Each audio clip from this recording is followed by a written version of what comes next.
Hello everyone, welcome to MS education TV. 11th class के जितने भी स्टूडेंट हैं एक बार इस वीडियो को ज़रूर देखें। इस वीडियो में आपको इंग्लिश का कंप्लीट सॉल्यूशन देखने को मिलेगा। यदि आपको और भी सब्जेक्ट के सॉल्यूशन देखने हैं तो मेरे यूट्यूब चैनल के ऊपर जाके देख सकते हैं।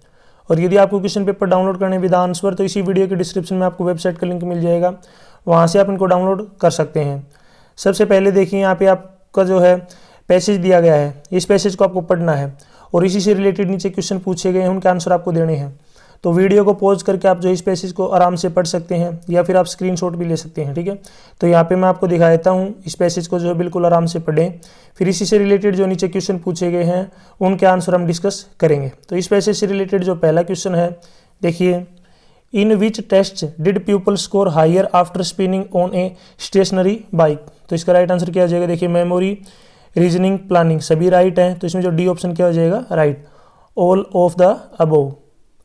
नेक्स्ट क्वेश्चन है, what is like fertilizer for our brain. तो इसका राइट आंसर क्या हो जाएगा?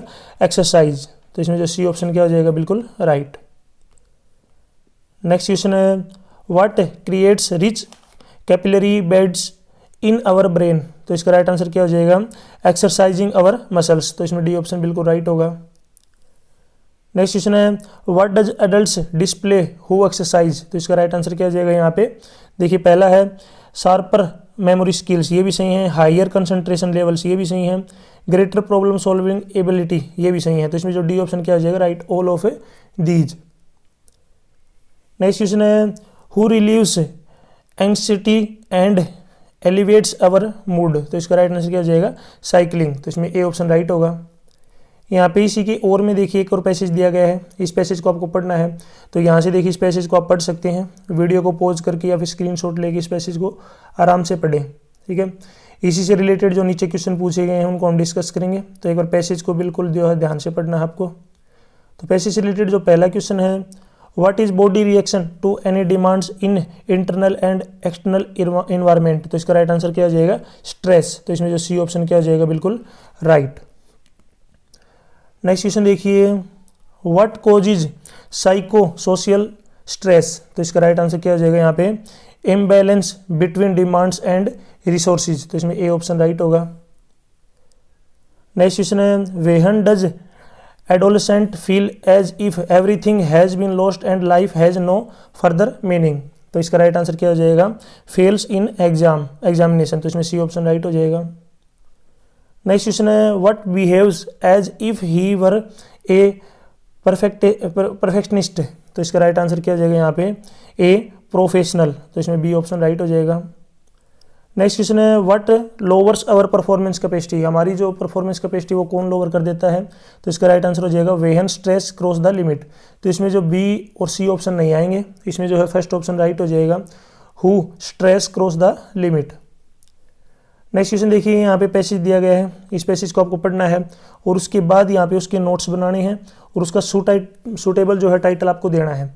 तो यहाँ पे आप इस पैसेज को एक बार ध्यान से पढ़ सकते हैं, बिल्कुल आराम से। ठीक है, पढ़ने के बाद इसका जो आपको नोट्स बनाने हैं, यानी कि इनको पॉइंटों में रिप्रेजेंट करना है।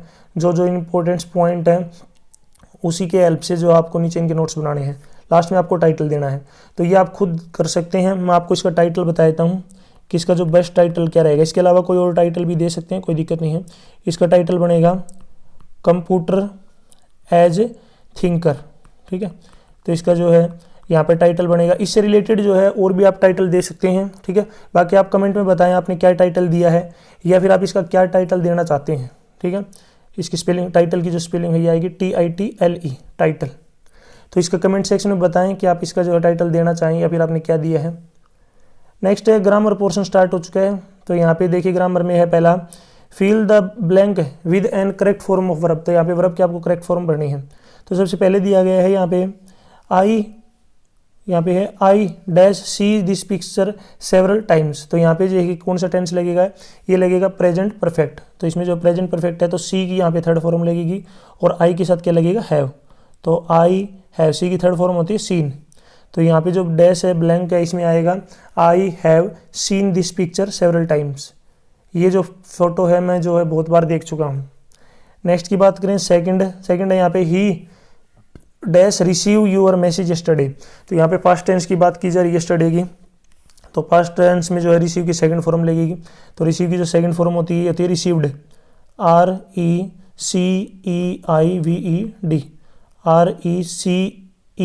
RECEIVED। तो यहाँ पे जो क्या आ जाएगा रिसीव्ड।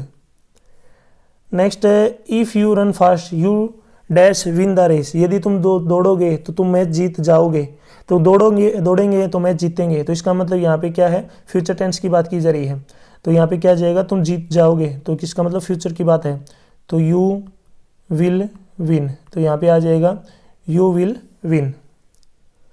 नेक्स्ट देखिए यहाँ पे fill in the blanks with suitable determiners given in bracket. तो यहाँ पे आपको डिटरमाइनर भरना है। तो सबसे पहला जो है ये दिया गया है डैश, आर्टिकल है ए एंड द, बेस्ट ऐसे विल विन द प्राइज। तो यहाँ पे जो आपका आर्टिकल लगेगा ये लगेगा द, ठीक है। तो यहाँ पे जो राइट आंसर क्या हो जाएगा द, आपको इसके अंदर भरना है द। नेक्स्ट की तरफ चलते हैं। नेक्स्ट है I have invited a dash and some और any friends to our party. यानी कि मैंने जो है अपने फ्रेंड को पार्टी के लिए बुलाया है। एनी का मतलब होता है कोई भी नहीं, सम। तो यहाँ पे क्या यूज हो जाएगा अपना, राइट आंसर क्या हो जाएगा यहाँ पे सम।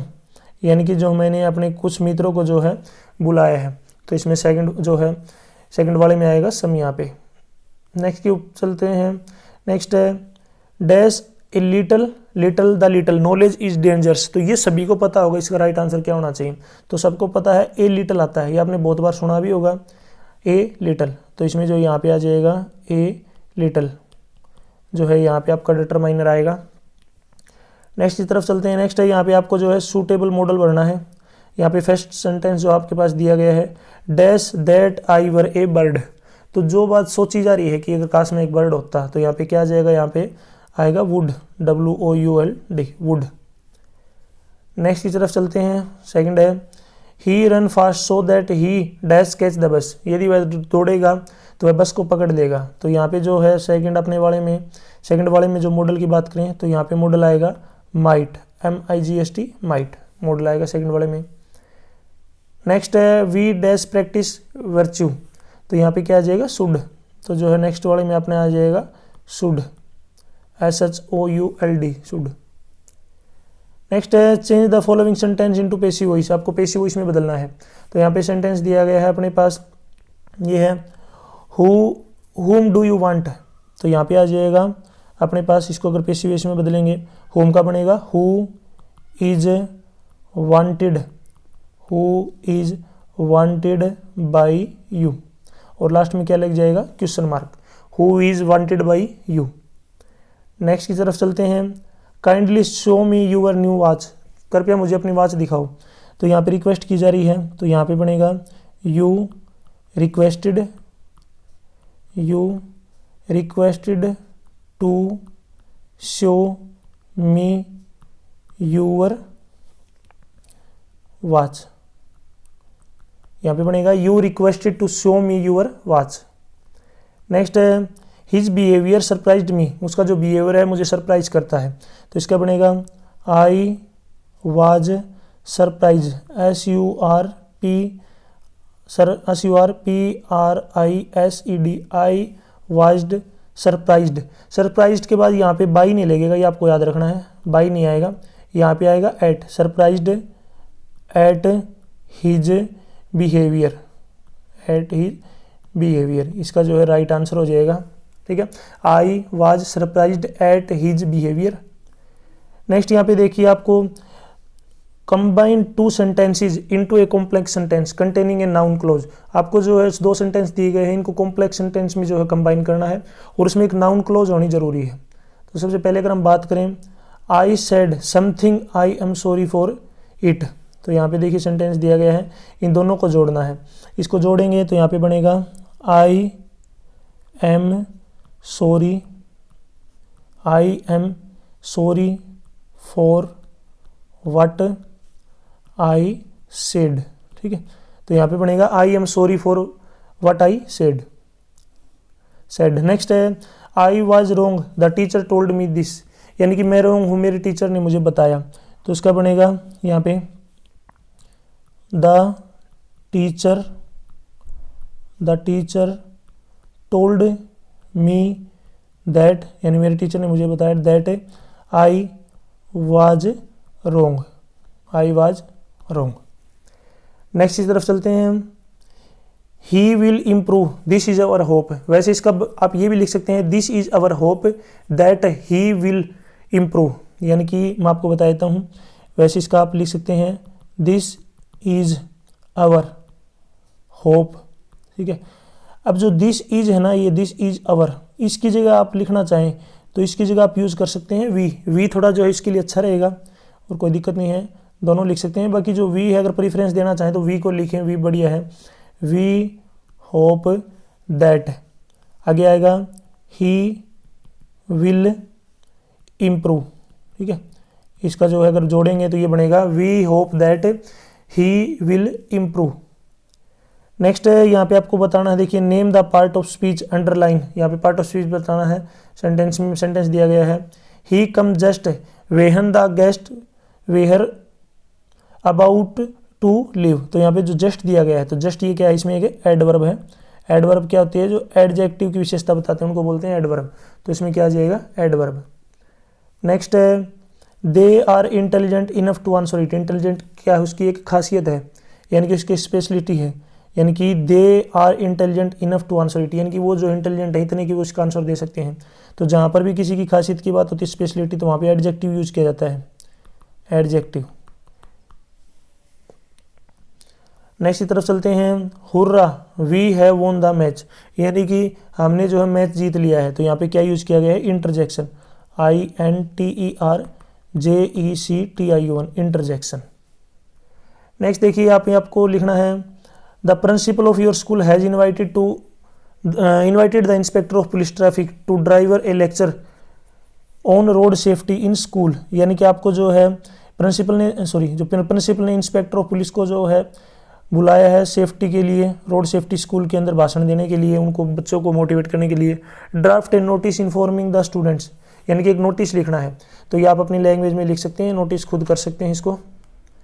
नेक्स्ट इसी के अथवा में यहाँ पे देखिए और में दिया गया है, और में क्या करना है, read the given telephone conversation between Nisha and Nitu. Nitu is about to leave home and will not be able to meet Vicky, she leaves a message for him, write the message. तो ये मैसेज को अच्छे से आपको दोबारा से जो है रिप्रेजेंट करना है। तो यहाँ पे मैसेज दिया गया है, इसको आप पढ़ सकते हैं। नीचे चलते हैं, यहाँ पे देखिए इसका आप खुद बना सकते हैं। Next, write a paragraph one of the following. तो यहाँ पे पैराग्राफ लिखना है। पैराग्राफ पहला है, afforestation the need of hours good manners work is worship aim in my life. तो इसमें अगर आप लिखना चाहें तो आपको कौन सा अच्छा रहेगा, कौन सा आप आराम से लिख सकते हैं, यानी कि जो आपको अच्छा लगे उसका कमेंट सेक्शन में ज़रूर बताएं कि अगर आप इसमें ऐसेज या फिर जो है पैराग्राफ लिखना चाहें तो कौन सा लिखेंगे, यानी कि ऐसे मान सकते हैं एक तरीके से। इसका पैराग्राफ में आपको कौन सा सबसे अच्छा आता है जिसको आप अच्छे से एक्सप्लेन कर सकते हैं, कौन सा लिखेंगे ज़रूर कमेंट सेक्शन में बताएं। नेक्स्ट है, you are Anvi the head boy of class 11, यानी कि आपका नाम जो है एनवी है, आप क्लास 11 की लड़कियों की जो हेड हैं। On behave of the student 11th write application principal requesting arrange any educational trip, यानी कि अपने प्रिंसिपल को एक आपको एप्लीकेशन लिखनी है जिसमें एजुकेशनल ट्रिप के से रिलेटेड जो है आपसे ने रिक्वेस्ट की है प्रिंसिपल से। इसी के ओर में यहाँ पे दिया गया, यू आर अजय या सोनम, आप अजय या सोनम है। Your younger brother Arun needs your advice for preparation of his secondary school examination, write a letter to him give some tips, यानी कि आपका जो भाई है वो 10th क्लास में, सेकेंडरी का मतलब 10th होता है, उसको लेटर लिखना है कि एग्जाम से रिलेटेड कुछ टिप्स देने के लिए, ठीक है। नेक्स्ट की तरफ चलते हैं, यहाँ पे main read hornbill, main read hornbill है। तो इसमें पैसेज दिया गया है, इस पैसेज को आपको पढ़ना है और इसी से रिलेटेड नीचे क्वेश्चन पूछे गए हैं, उनका आंसर आपको देने हैं। तो यहाँ पे एक बार आराम से इस पैसेज को पढ़ सकते हैं, देख सकते हैं, यहाँ पे स्क्रीनशॉट ले सकते हैं जो भी आपको सही लगे। अब इससे रिलेटेड जो पहला क्वेश्चन पूछा गया है, फर्स्ट है, name the chapter and it's author, इसके चैप्टर का नाम बताइए। तो यहाँ पे देखिए सबसे पहले बात कर लेते हैं चैप्टर का नाम क्या होगा। तो चैप्टर का नाम है यहाँ पे we are not afraid to die. आगे है, if we can all be together, ठीक है। ये जो इस चैप्टर का नाम है, we are not afraid to die if we can all be together, ये हम जो हैं डरेंगे नहीं यदि हम सभी साथ हों। नेक्स्ट अगर इसके ऑथर की बात करें तो इसके राइटर कौन है, तो इनका राइटर का नाम हो जाएगा Gordon, GORDAN, Gordon Cook, COOK Cook, and Alan, ALAN, Alan East. ठीक है, तो यहाँ पे मैंने स्पेलिंग भी लिख दी है, आपको कोई दिक्कत नहीं होगी। Gordon Cook and Alan East जो इसके नाम है इनका। नेक्स्ट की तरफ चलते हैं। देखिए इसमें सेकंड क्वेश्चन पूछा गया है कि what are the name of the boat in which the narrator and his family were travelling, यानी उस बोट का नाम बताओ जिसके अंदर जो नरेटर और उसकी फैमिली ट्रेवल कर रही थी, तो उसका क्या नाम था, तो उसका नाम था the wave walker, the wave walker जो है उसका नाम था बोट का द वेव वॉकर, इसका राइट आंसर हो जाएगा। नेक्स्ट क्वेश्चन की तरफ चलते हैं। नेक्स्ट है what did the narrator calculate after checking his chart, तो नरेटर ने जो है क्या कैलकुलेट किया, what did the narrator calculate after his checking chart, तो इसका अगर हम पीछे बात करें तो मैं आपको इसका आंसर दिखाता हूँ। पीछे है इसका आंसर, यहाँ पे अगर आप इसको लाइन को देखेंगे तो यहाँ पे है, देखिए इधर से स्टार्ट करना आपको, कैलकुलेटेड, यहाँ से calculated that there were 2 small island a few 100 kilometres to the east, तो यहाँ तक आपको उससे का लिखना है। ये जो है तीसरे क्वेश्चन का आंसर है, थर्ड वाले का। ठीक है, यानी कि he calculated that there were 2 small island a few 100 kilometres to the east, यानी कि 2 आइलैंड उन्होंने देखे जो कि कुछ 100 किलोमीटर दूर हैं, किस साइड, ईस्ट साइड में।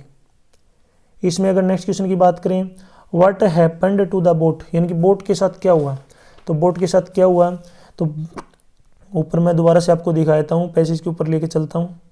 तो बोट के साथ क्या हुआ, तो यहाँ पे देखिए the boat main rib frame was smashed down to the keel, तो यहाँ पे जो इसमें फोर्थ वाले का जो है यहाँ इतना लिख सकते हैं, the boat's main rib frames were smashed down to the keel, कैल लिख दें। नेक्स्ट है what would the boat be able to reach Australia in this condition, यानी कि इस कंडीशन के अंदर जो है बोट ऑस्ट्रेलिया जाने के लिए सही थी, तो इसका राइट आंसर क्या हो जाएगा, नो, तो इसका राइट आंसर हो जाएगा नो।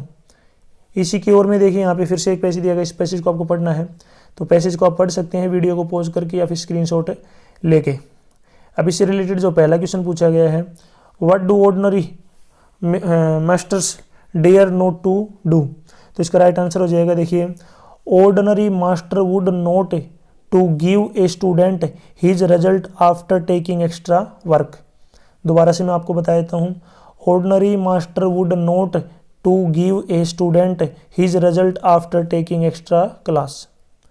नेक्स्ट क्वेश्चन की तरफ चलते हैं, who is mister Cook Harry, तो इसमें क्या आ जाएगा, he is a middle aged senior teacher, he is a middle aged senior teacher, यानी कि मिस्टर जो है क्रोकर हैरी कौन था, तो वो जो है एक मिडल एज सीनियर टीचर थे। नेक्स्ट क्वेश्चन है what kind of voice did croaker Harry's have, तो क्रोकर हैरीज की जो साउंड कैसी थी, तो सॉरी व्हाट काइंड ऑफ, जो उसकी आवाज़ कैसी थी ये आपको बताना है, तो ऊपर मैं आपको लेके चलता हूँ इसमें। तो आप पैराग्राफ में देखेंगे तो ही इसका राइट आंसर हो जाएगा यहाँ पे, very gentle rather and throaty voice, उसकी जो आवाज़ थी वैसी कैसी थी, जेंटल थी, रेदर थ्रोटी वॉइस थी बिल्कुल। तो ये जो है कौन से क्वेश्चन का आंसर हो जाएगा, ये जो आपका थर्ड वाले का। ठीक है, तो इतना लिख सकते हैं आप। नेक्स्ट की तरफ चलते हैं। नेक्स्ट है व्हाट डिड जो है क्रोकर हैरीज टू डू, तो क्रोकर हैरीज ने क्या किया, तो Crocker Harris assigned extra work to Taplow, तो जो क्रोकर हैरीज था उसने टेप्लो को जो है एक्स्ट्रा वर्क दिया, तो यहाँ पे अगर आप देखना चाहें तो इतना लिख सकते हैं, जो है गिविंग एक्स्ट्रा वर्क, यानी उसने जो है एक्स्ट्रा वर्क दिया था टेप्लो को, तो ये जो है राइट आंसर हो जाएगा आपका कौन से वाले का, फोर्थ वाले का। नेक्स्ट की तरफ चलते हैं, हु एनवीज क्रोकर हैरीज, ठीक है, इसका आंसर आप मुझे कमेंट सेक्शन में बताएंगे, बिल्कुल आसान सा क्वेश्चन है ये, इसका आंसर आप मुझे कमेंट सेक्शन में बताएंगे कि हु की जगह क्या आएगा। बाकी मैं आपको बता देता हूँ, इसका जो फर्स्ट लेटर वो अप से स्टार्ट होगा, तो इसका पूरा नाम आपको बताना है ताकि मुझे पता चले आपको कितनी नॉलेज है, कि यहाँ पे जो है क्वेश्चन नंबर जब डालें तो ये जरूर डालना कि कौन से पैराग्राफ का है, कौन सा क्वेश्चन है और उसका राइट आंसर क्या है। ठीक है, तो यहाँ पे हु इनवाइज क्रोकर हैरीज, तो आपको उसका कमेंट सेक्शन में देना है, बिल्कुल आसान सा क्वेश्चन है, फिर मैं आपको कमेंट में बताऊंगा आपका राइट आंसर रॉन्ग है। बाकी मैं आपको इतना बता देता हूँ कि जो नाम है वो एफ से स्टार्ट होता है। ठीक है, नेक्स्ट क्वेश्चन पे चलते हैं। आंसर द अबाउट 100 वर्ड्स, हमको आंसर देने इनके 100 वर्ड्स में। पहला क्वेश्चन है, इनके आंसर देखिए मैं आपको बिल्कुल जो है लास्ट में दिखाऊंगा इन सभी के क्वेश्चनों के आंसर। बिल्कुल एक बार मैं आपको क्वेश्चन पढ़ के बता देता हूँ, उसके बाद आपको इनके आंसर देखने को मिलेंगे। फर्स्ट क्वेश्चन है, describe the brief pen picture of narrator's grandmother highlighting her noble qualities. ये लिया गया है द पोएट्री ऑफ लेडी से। इसी के और में एक और क्वेश्चन है describe the narrator's journey from Ravu to Hor and the problems he had face on the journey. तो अब आपको नीचे लेके चलता हूँ, इन दोनों के जो आंसर आपको नीचे देखने को मिलेंगे। तो यहाँ पे आप थोड़ा सा नीचे चलेंगे तो इनके आंसर ही आपको जो है देखने को मिलेंगे। तो फर्स्ट क्वेश्चन तो आपका यही है, describe the brief the pen picture of narrator's grandmother highlighting her noble qualities portrait of lady. तो इसमें देखिए यहाँ से स्टार्ट करते हैं, आपका आंसर यहाँ से है। देखिए the narrator's grandmother was quite old, approximately 80 years old. There were many wrinkles on her face, her looks were silvery grey. There were many appreciable qualities in Khushwant Singh's grandmother. The qualities that impressed me the most were her spirituality and her loves of animals. She was a strong woman who could adopt herself any new challenging situations. Maybe she derived that strength from her devotion to God. She was so divinely dedicated to praying to God that she never left her rosary. At the end, when she felt she had omitted her duty to God, she decided to not to talk to anyone, just because she wanted to God during the last moments of her life. Her feeding the village dogs and then the sparrows shows her love for animals. She found company in them, and sparrow reciprocated her love and care. They did not chirp at all, nor did they eat the single crumb at her death. She was really a saintly woman. इसी के और में देखिए एक और question दिया गया है। क्वेश्चन है, describe the narrator's journey from Ravu to Hor and the problems he had to face in the journey. स्किल रोड से जो लिया गया है, इसका आंसर देखिए यहाँ से इसका आंसर स्टार्ट हो गया है। The author of the story Nick Middleton describe his journey to Mount Kailash to Silk Road. In order to complete his Kora, the author wishes to visit Kailash. Thus, he hires Teston so that he gets someone for driving him up to the mountain. While he was parting with Lamo, he received a long sleeves sheepskin coat. In order to get companionship, the author takes Daniel with him till Darchan. Next, upon starting their journey, Tiston takes a shortcut to the southwest.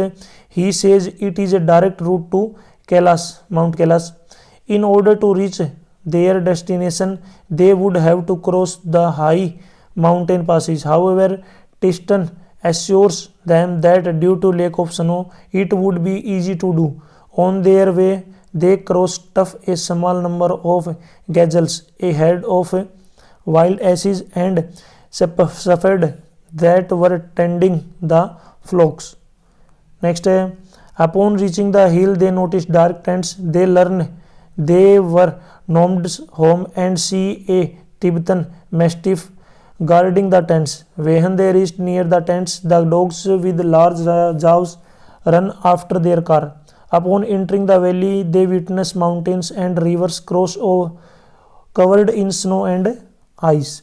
Next, the ice on the hill starts turning sharper and bumpier. As they reached a higher, the author could feel the pressure and noticed they were at 5,210 meters above the sea level.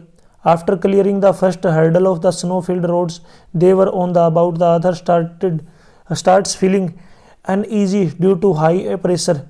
At around 2 o'clock in the afternoon, they stop for lunch. Finally, they reach a small town Hor in late afternoon. The author took a break in Hor and sat at the local cafe sipping on tea. During this time, Tiston got the car fixed and Daniel left the Lhasa. The author did not like Hor too much. Upon resuming the journey, they stay the night at the guest house in Darchan. Darchen we see how he suffers from nose congestion जो है congestion due to the altitude change and chilly weather. He goes to see a Tibetan doctor and receive a 5-day course medicine.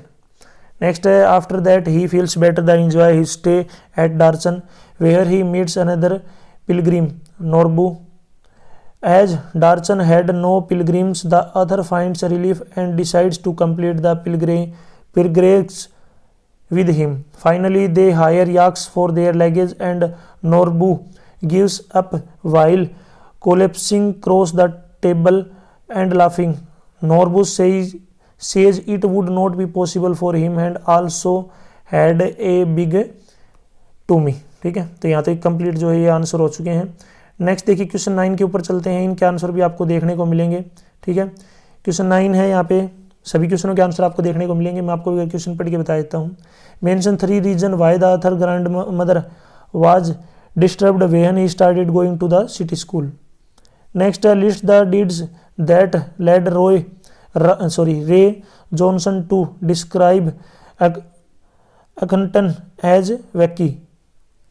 Next who was Quinton मिट्सीज, whom did he want to marry. Next, what does the notice the world most dangerous animal at a cage in the zoo at Lusaka, Zambia signify. Next, what does Millie ask Taplo to do. Next, who is Professor Gatonde, what is the subject of lecture that he is going to deliver. और last है who was Norbu. तो इनके answer भी आपको देखने को मिलेंगे. थोड़ा मैं नीचे आपको दिखा देता हूँ इनके आंसर. क्वेश्चन नंबर 9 के जो है 7 पार्ट हैं, सभी के पार्ट आपको देखने को मिलेंगे. तो इसमें सबसे पहला क्वेश्चन है mention the 3 reason why the author's grandmother was disturbed when he started going to school. तो इसका आंसर की बात करें तो यहाँ से देखिए आंसर है इसका the author's grandmother was unhappy after knowing that the things taught to him at school were related to western science and learning. Secondary दूसरा कारण है he did not believe such things that were taught at his new school. She was disturbed that there were no teaching about god and scripts. और तीसरी की बात करें, तीसरा है she was unhappy with the idea of music lesson being given to school. She considered music suitable only for people with low dignity. The disapproval of the grandmother was visible in her silence. Next question की बात करें तो next question है name the list the dates that led Ray Johnson to describe अकेंटन as wacky. तो इसका देखिए answer दिया गया है यहाँ पे नीचे है the events that led Ray Johnson to describe Akhenaten wacky were that he had promoted the worship of Aten the sun disc from the Amun the major god, changed his name of Amenhotep to Akhenaten, moved the religious capital from Thebes to Akhenaten and destroyed temples and idols of Amun, shocking the whole country.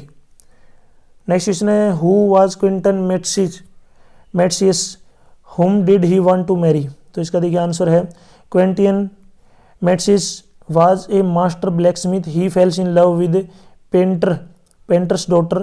The girl father would not accept a son-in-law in such a profession, so he was not allowed to marry the girl he loved.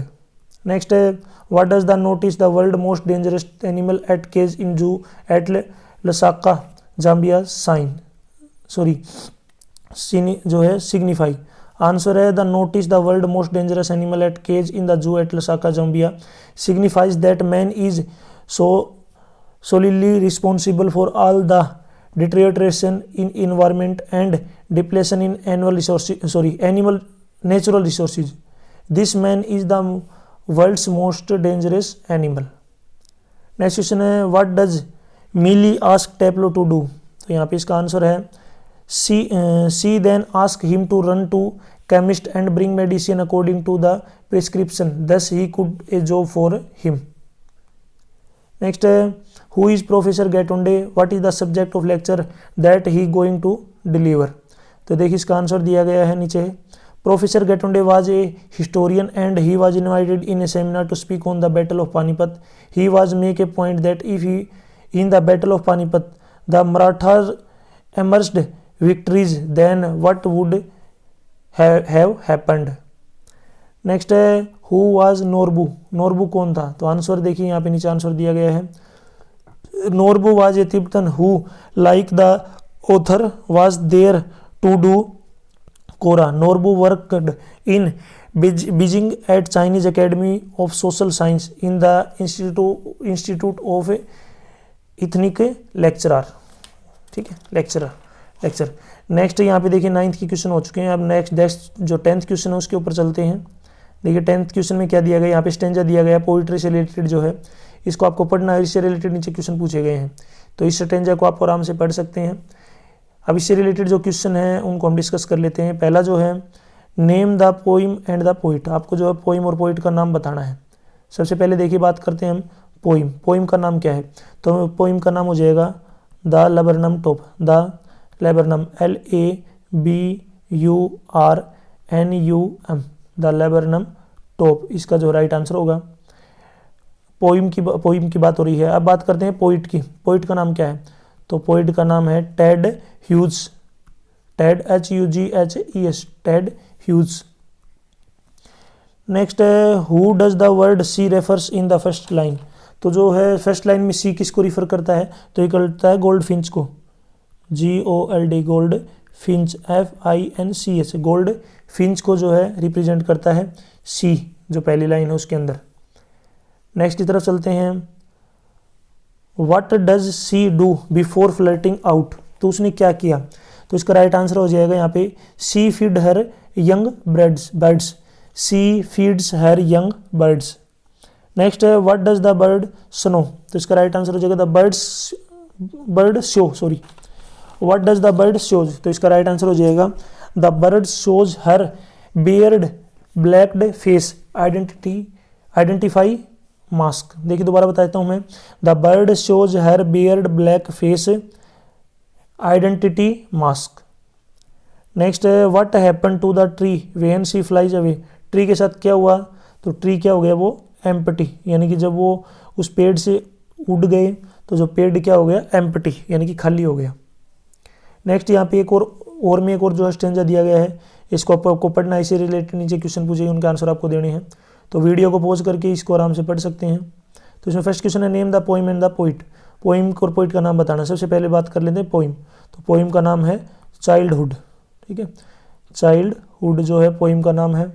अब बात करते हैं इसके poet का क्या नाम है, तो पोइट का नाम है Markus Natten, MARCUS, Markus Natten, NATTEN, Markus Natten.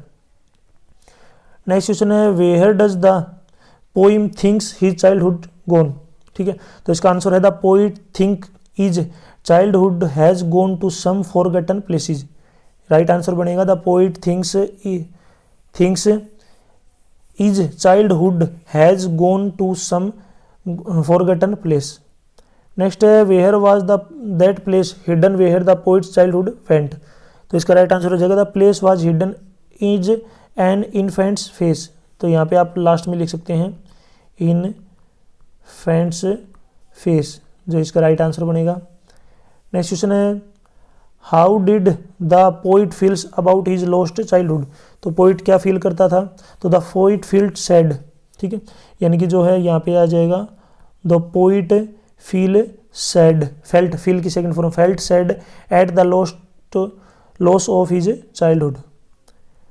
Next की तरफ चलते हैं। नेक्स्ट है where does the poet thinks his childhood can found, तो इसका राइट आंसर है the poet thinks his childhood can only be found in the innocent face of an infant. दोबारा बता देता हूँ, the poet thinks his childhood can only be found in the innocent face of an infant. Next question की तरफ चलते हैं। देखिए next 11th का, इसमें 3 क्वेश्चन पूछे गए हैं, तो इनके आंसर आपको नीचे देखने को मिलेंगे। पहले मैं आपको क्वेश्चन बता देता हूँ। क्वेश्चन है पहला what has the camera captured in the poem a photograph.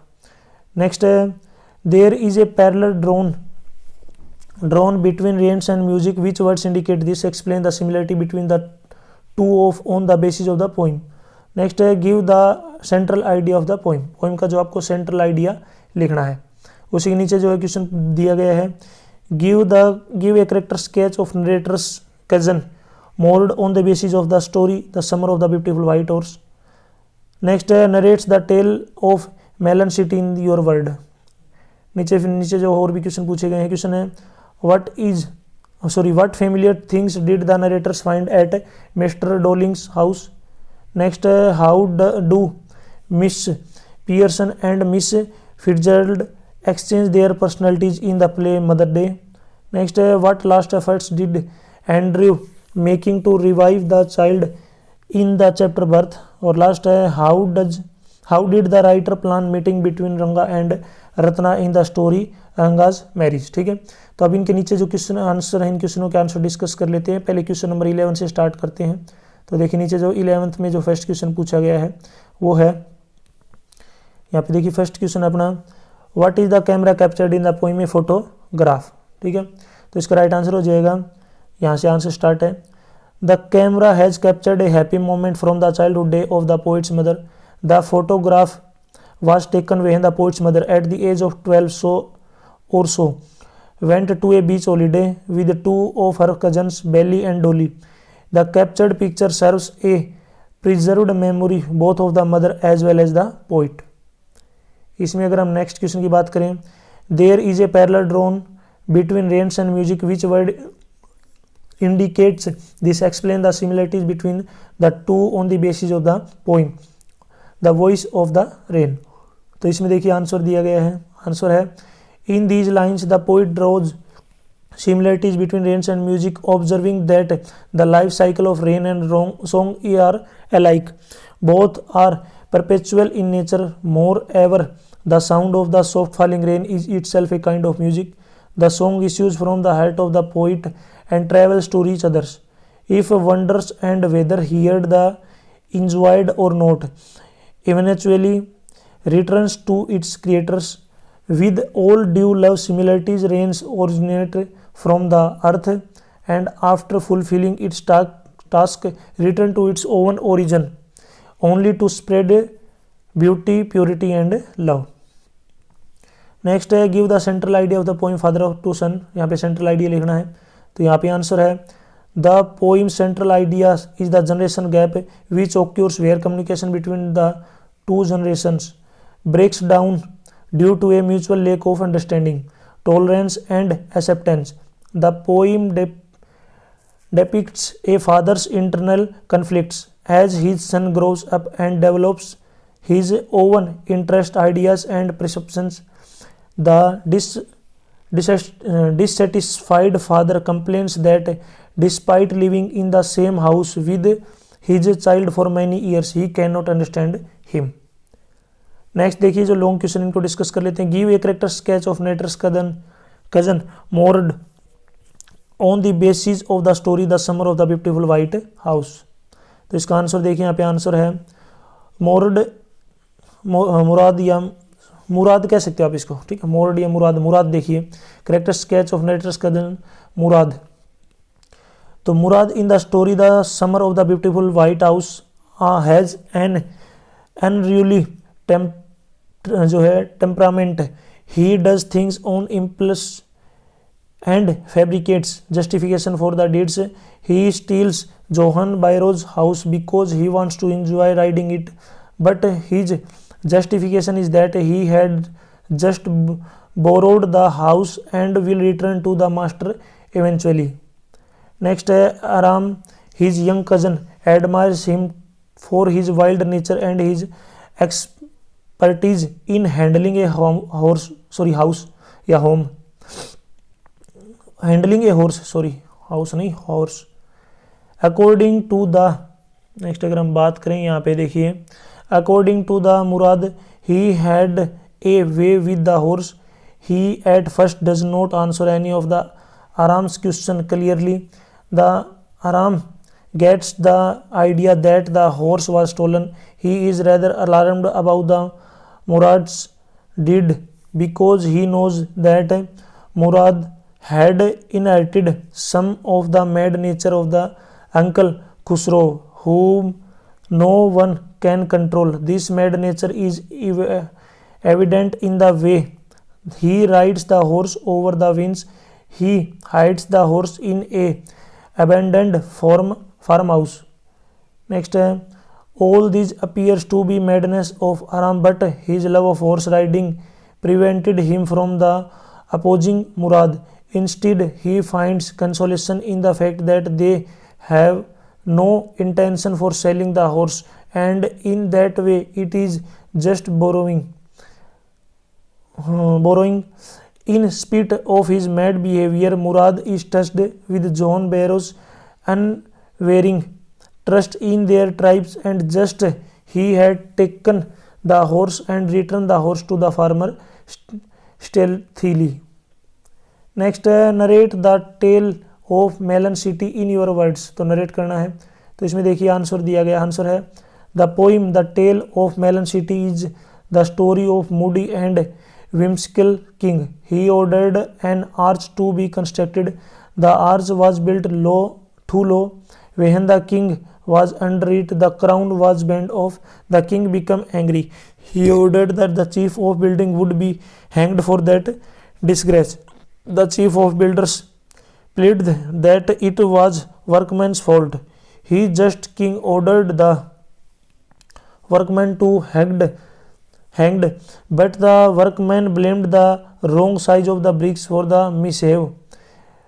Masons played innocence and shifted the blame on the architect. The architect saved him as he had already advised many amendments in the plan. Next है इससे आगे, the king needed some counsel to solve this tricky issue. The wisest man in the kingdom counseled that the arch itself was guilty. As it banged, the crown of it must itself be hanged. The arch was brought to the scaffold, but a counselor urged the king not to do so. A thing that touched the royal head could not be hanged. Royal head. Next, the people were watching the whole drama. They grew restless. They wanted someone to be hanged immediately. The king judged the mood of the public. He declared that someone would be hanged immediately. The noose was set up. Everyone was measured by and by. Only one was so tall, whose neck fitted in the noose. He was king himself. His Majesty was hanged by a royal decree. The ministers proclaimed that the next of the pass of the city gate would choose the new king. An idiot passed first by the city gate. He declared that a Melon would be the next king of the state. The Melon was crowned as the next king with due respect and ceremony. It made no difference to the people. It does not matter if their king was a man or a melon. ठीक है, next question है question number 13. What familiar things did the narrator find at Miss Dorling's house.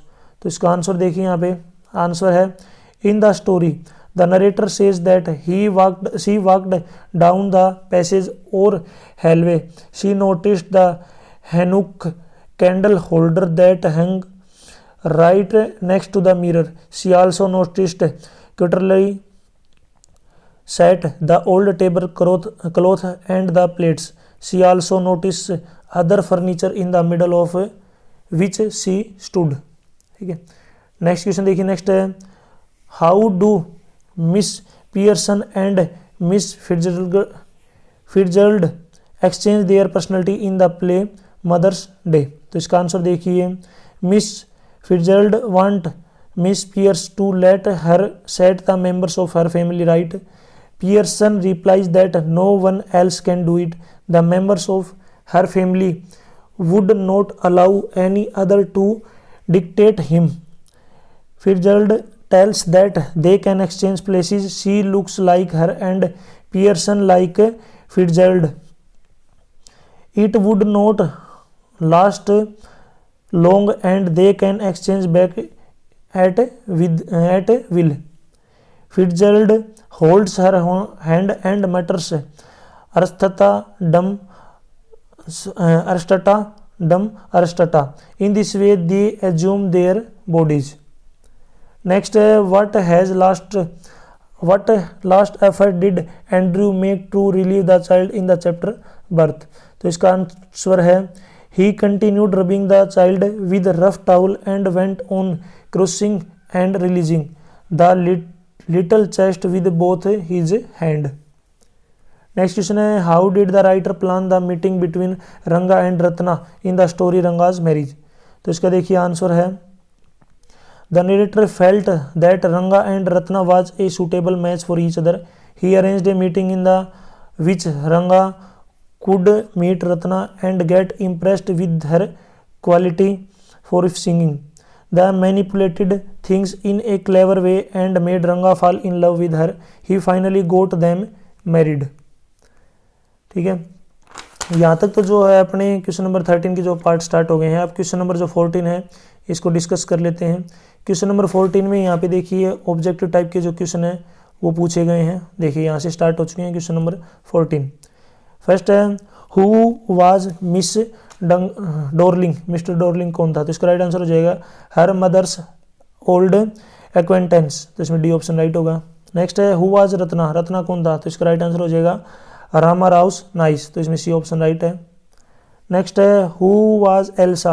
Elsa कौन था? तो इसका right answer हो जाएगा Albert's cousin. जो है एल्सा कौन थी? Albert's cousin. नेक्स्ट क्वेश्चन है which city did Shahid belong to. तो किस सिटी से बिलोंग करता था? श्रीनगर. तो इसमें सी ऑप्शन क्या हो जाएगा? राइट. यहाँ तक जो वीडियो अपनी कंप्लीट हो चुकी है. वीडियो अच्छी लगी तो इसको लाइक करें, अपने दोस्तों के साथ जरूर शेयर करें. यदि आपको और भी सब्जेक्ट की सोल्ड क्वेश्चन पेपर की वीडियो देखनी है तो मेरे यूट्यूब चैनल के ऊपर जाके देख सकते हैं. और यदि आपको क्वेश्चन पेपर की PDF डाउनलोड करनी है विद आंसर तो इसी वीडियो के डिस्क्रिप्शन में आपको वेबसाइट का लिंक मिल जाएगा, वहाँ से आप इनको डाउनलोड कर सकते हैं. साथ ही साथ यदि आप मुझे फेसबुक, इंस्टाग्राम और टेलीग्राम पे फॉलो करना चाहते हैं तो उसका लिंक भी आपको इसी वीडियो के डिस्क्रिप्शन में मिल जाएगा, वहाँ से आप मुझे डायरेक्ट फॉलो कर सकते हैं. और मैंने आपसे जो है एक क्वेश्चन का आंसर पूछा है, उसका आंसर मुझे आप जो है कमेंट सेक्शन में ज़रूर बताएं ताकि मुझे पता चले आपको कितनी नॉलेज है और आपने वीडियो को ध्यान से देखा है. बिल्कुल आसान सा क्वेश्चन है, फिर मैं आपको कमेंट में बताऊँगा आपका आंसर राइट है या रॉन्ग है. Thanks for watching.